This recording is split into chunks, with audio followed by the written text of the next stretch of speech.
मर्द को दर्द नहीं होता, मर्द रोते नहीं। अरे किसने कह दिया ये झूठ? किसने गढ़ दिए ये बेरहम उसूल? किसने तय कर दिया कि तकलीफ सिर्फ औरतों का हिस्सा है?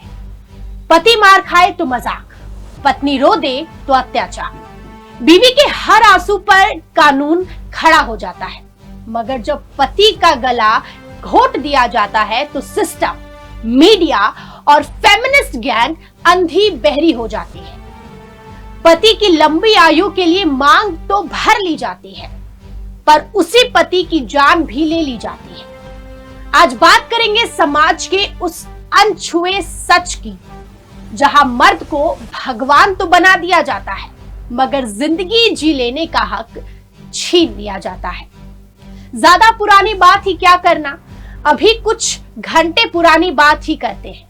कुछ घंटे पुराना ही उदाहरण देख लीजिए, जहां शादी के महज 15 दिनों के बाद ही शादी के रस्मों के पैसों से अपने पति की सुपारी दे दी। जी, घटना औरैया की है, जहां एक पत्नी ने अपने प्रेमी के साथ मिलकर अपने पति की हत्या की साजिश रची और 2 लाख रुपए की सुपारी देकर उसकी हत्या करा दी। ऐसा ही कुछ मेरठ में भी हाल ही में आपको सुनाई पड़ा होगा, काफी प्रचलित हुआ। सौरभ, मुस्कान और साहिल की कहानी। एक पत्नी ने प्रेमी के साथ मिलकर अपने पति के टुकड़े टुकड़े कर दिए, पानी के ड्रम में भरकर सीमेंट से अपने पति के टुकड़ों को पैक कर दिया। बेशर्मी की हद यही नहीं रुकी, पति के टुकड़े टुकड़े कर पत्नी अपने प्रेमी के साथ मनाली घूमने भी चली गई।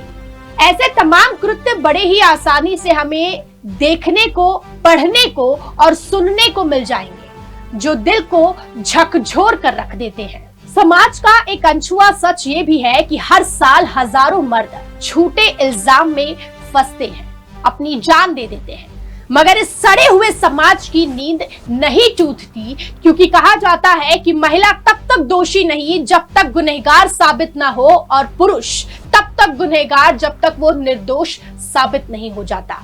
इसी दोहरे रवैये के कारण औरत का झूठ आंसू सिस्टम को झुका सकता है, मगर मर्द की चीखें दीवारों में दफन हो जाती है।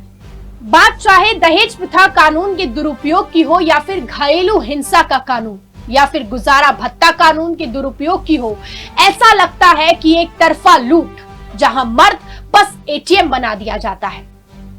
आपको #MeToo तो याद होगा, पर #MEnToo आपको याद है?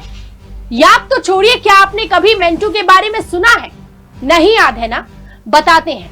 अक्टूबर 2018 में मेंटू कैंपेन की शुरुआत children's right initiative for shared parenting ने की थी।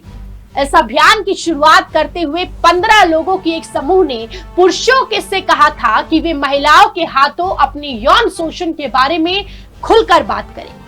फ्रांस के एक पूर्व राजनयिक भी शामिल है, जिन्हें साल 2017 में यौन उत्पीड़न के मामले में अदालत ने बरी किया था। बात यदि आंकड़े की करें तो देश में पति के उत्पीड़न के बढ़ते मामले स्पष्ट संकेत दे रहे हैं। मीडिया रिपोर्ट्स के अनुसार 2005 में 52,583 विवाहित पुरुषों ने आत्महत्या कर ली। 2006 में 55,452 विवाहित पुरुषों ने अपना जीवन नहीं जिया, जबकि 2007 में 57,593 विवाहित पुरुषों ने खुद को मार डाला। कारणों के स्पष्ट हुए बिना भी ये स्पष्ट है कि पति के उत्पीड़न और दुरुपयोग के मामले में वृद्धि हो रही है। खास बात तो ये है कि महिला एवं बाल अपराध से जुड़े आंकड़े तो प्राथमिकता के साथ पेश किए जाते हैं, लेकिन पुरुष उत्पीड़न को लेकर आंकड़े की कोई खास रिपोर्ट तक तैयार नहीं होती है। जबकि भारतीय संविधान के अनुसार महिला पुरुष एक समान है। आजादी के लगभग 70 वर्षों में या उनके कल्याण को देखने के लिए बहुत कुछ नहीं किया गया है। ये तो बात हुई आंकड़ों की। अब ऐसे पहलू को आपके सामने रखेंगे जिसे देखते ही आप वाकई हैरान रह जाएंगे। जी हाँ, बहुत समय से अब तक प्रताड़ित पति कुछ भी नहीं कर सकते थे, बल्कि अपने भयानक दुखद जीवन के साथ रह सकते हैं या अपनी जिंदगी लेकर इसे समाप्त कर सकते हैं।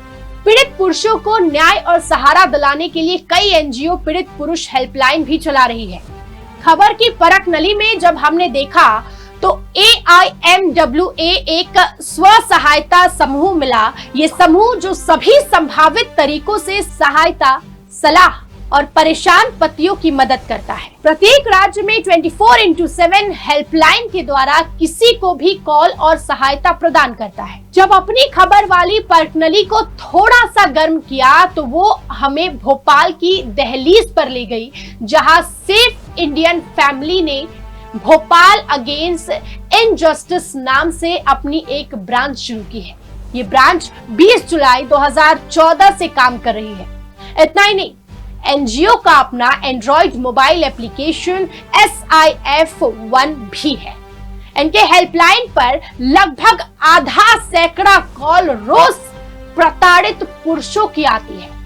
सिर्फ इतने में मन नहीं भरा तो हमने खबर वाली परखनली को थोड़ा और गर्म किया और आए हुए परिणामों ने हमें पहुंचा दिया औरंगाबाद के बाद मुंबई शिरडी हाईवे पर, जहां पत्नी पीड़ित पुरुष आश्रम भी मिला है।